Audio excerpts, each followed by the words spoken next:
Hello everyone, कैसे आप सब।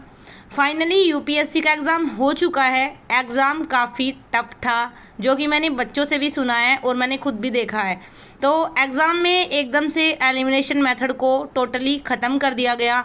जिसको पूरी एक डायनामिक नॉलेज हो, जिसने हर सब्जेक्ट को अच्छे से बिल्कुल कवर किया हो, वहीं एग्ज़ाम को क्वालिफाई कर सकता है। एंड सेकंड चीज़, बहुत ज़्यादा मतलब क्वेश्चंस एआर वाले थे और आपके कथन निष्कर्ष वाले थे क्वेश्चन, जो कि पैटर्न एकदम से चेंज हुआ है। और आपके क्वेश्चन भी बहुत ज़्यादा मतलब ऐसे थे जिसमें कि आप एलिमिनेशन का यूज़ कर ही नहीं सकते। तो आई नो एग्ज़ाम काफ़ी टफ रहा है, बट फिर भी जो हमारे बच्चे हैं वो कमेंट बॉक्स में बता सकते हैं या फिर आप डाउट सेशन में बता सकते हैं कि आपका एग्ज़ाम कैसा हुआ है।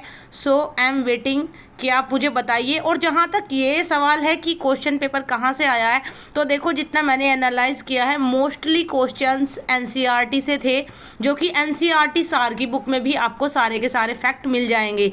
बस जो एक फ़र्क है वो ये है कि आपको पूरी अच्छे से वन बाय वर्ड आपको बुक्स कवर करनी होगी। ऑथेंटिक बुक से भी आता है, क्योंकि आखिर आपको मेंस क्वालिफाई करना ही होता है, प्रीलिम्स करके भी आप कुछ नहीं उखाड़ पाते।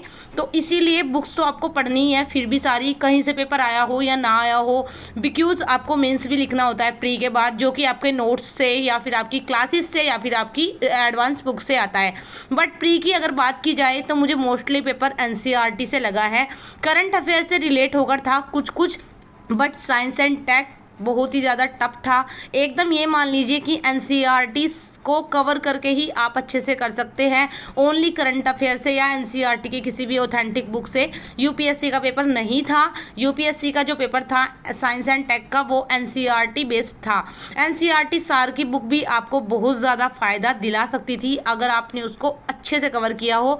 देन आप लोग मुझे बताइए कि आप सभी का एग्ज़ाम कैसा हुआ है। बहुत सारे बच्चों का ये सवाल भी होगा कि मेरा एग्ज़ाम कैसा हुआ है।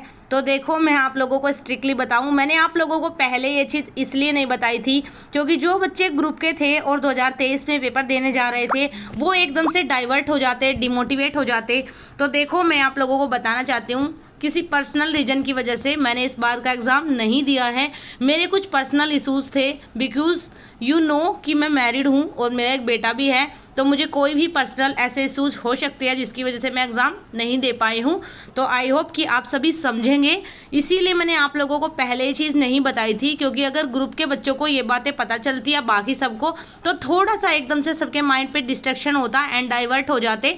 तो आप सभी मुझे बताइए आपका एग्ज़ाम कैसा हुआ है। और जल्दी ही मैं आप लोगों से या तो आज या कल लाइव जुड़ने वाली हूँ, जिसमें मैं आप सब लोगों के रिव्यू जानना चाहूँगी। और आप ऐसे भी मुझे बता सकते हैं। वैसे मुझे पता है पेपर काफ़ी टफ आया है, क्योंकि मैंने भले ही पेपर ना दिया हो, लेकिन मैंने पेपर को देखा है और जल्दी ही मैं आप लोगों के सामने पेपर को सोल्व करने की ट्राई करूंगी। मैं पेपर का प्रिंट आउट निकलवा लूँ, उसके बाद हम पेपर को सोल्व करेंगे, या तो लाइव बैठकर या फिर वीडियो बनाकर। एंड नाउ आप लोग मुझे बताइए कि आपका पेपर कैसा हुआ है।